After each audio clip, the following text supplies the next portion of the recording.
Rugsėjo 22 dieną Birštono gimnazijoje jau 4. kartą buvo rengiamas krepšinio turnyras Birštono Merės taurei laimėti.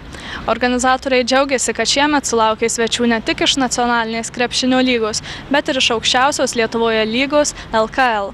Šeimininkams Birštono komandai Jazz Daremta sekėsi neblogai.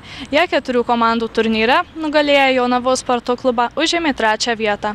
Dėl taurės susikovė LSU Baltų ir Mantingos komandos.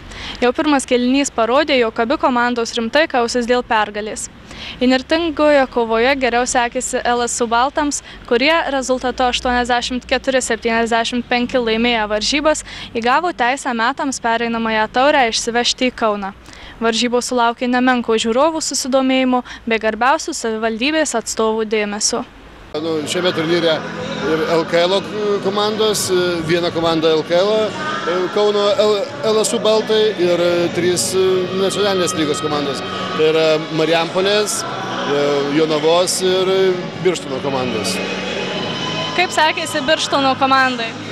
Birštono komanda jau tradiciškai lieka arba 2. arba 3. Šiemet pirmas rungtynės pralaimėjo prieš LSU Baltus ir 10 taškų ir teko susitikti dėl 3. vietos su Jonavos komanda ir pabaigoje išplėšėme pergalę mes. Tai,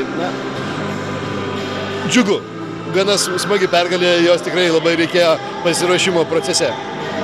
Minėjot, kad 4. kartą organizuojamas turnyras. Kaip patį 1. kartą šovė į galvą mintis organizuoti tokį turnyrą? Mūsų ir tikslas toks Birštone šitą darant komandą, nors birštoniečių čia yra, jų buvo, bet kuo toliau, tų jau vis mažiau, gaila dėl to, bet iš tikrųjų norim su tuo turnyru, kaip čia pasakyti, gal paaktyvinti krepšinį, papopuliarinti krepšinį šitame mieste ir regione. Nors to krepšinio netrūksta, Prienų puikiai komanda žaidžia, bet Birštonas, aš manau, kad irgi Birštone krepšinis turėtų būti. Tai vat, vien tik dėl populiarinimo, nes sveikatinimo miestas, tai yra kurortas, yra su sportu tikrai neatsiejami dalykai. Lietuvoje krepšinis yra sportas numeris 1. Ar Birštone tokia pati situacija?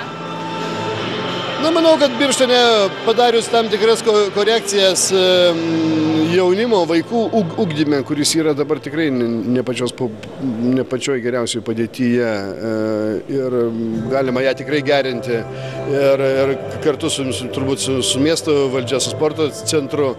Tai manau, kad tikrai Birštone, kaip ir visoje Lietuvoje, nebūtų išimtis krepšinio populiarumas. Vaikai tikrai mėgsta komandinės sporto šakas ir krepšinis yra tikrai ta šaka. Pats dabar varžybose dėl 1. vietos palaikote kažkurią komandą ar esate nešališkas?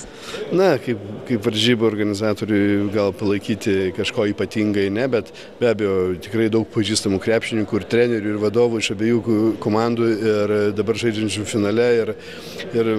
Bet palaikau tikrai gerą krepšinio lygį, palaikau tikrai tą užsidegimą ir palaikau abi komandas šiandieną, tikrai taip. Šiandien jūsų treniruojama komanda žaidžia turnyro finale. Kaip jaučiatės?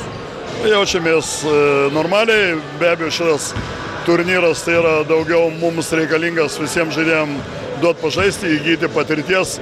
Ir, sakykime, iš tikrųjų galiu pasidžiaugti, kad jau 4. metai šitas turnyras, mes dalyvaujame 2. kartą. Mums prieš sezoną, prieš startus tai yra iš tiesų labai naudingas turnyras. Ar žaidimas tokio lygio turnyre skiriasi kuo nors nuo žaidimo aukščiausio lygio turnyruose? Ko gero skiriasi labai stipriai. Mes turim be abejo bėdų, mes negalim šiandien pasinaudoti 2 pagrindiniais mūsų startų 5 žaidėjais. Tai Pauliui Malašauskui, kuris turi traumą, ir Šarūnui Vingeliui, kuris praeitais metais nacionaliai lygoje buvo naudingiausias žaidėjas, buvo rezultatyviausias žaidėjas. Tai bėdų turime, bet turim jaunų įdomių vaikinų. Manau, kad čia būtent ir yra tas tikslas tiem vaikinam duoti daugiau žais, kad jie pamatytų tą visą krepšinio ritmą pajaustų, susitvarkytų savo psichologinį įtampą ir aš manau, tie uždaviniai, kuriuos mes čia keliam, jie mums pasiteisina. Ar tikite šiandien laimėti 1. vietą? Aš manau, kad nėra nei vienos komandos, kuri pradeda kurį nors turnyrą ir nesitiki laimėti. Na, bet sakau, čia mums ne vien tai, kad būtinai reikia laimėti, bet įgauti patirties, nes jau kitą šeštadienį mes pradėm Lietuvos krepšinio lygos čempionatą. Na, va ten tada jau bus viskas ir aišku. Patys šiame turnyre dalyvaujat pirmą kartą? Ne, mes dalyvaujam antrą kartą, vieną kartą mes esam jau šį turnyrą laimėję. Na ir iš tikrųjų smagu, kad vis dėlto tos tradicijos Birštone tęsiasi ir dar smagiau, jog Birštono komanda dalyvaus nacionalinėje krepšinio lygoje. Tai aš manau labai puikus ir yra miesto pristatymas ir galų gale jaunimui bus ateiti kur pažiūrėti, pasirinkti už savo komandą.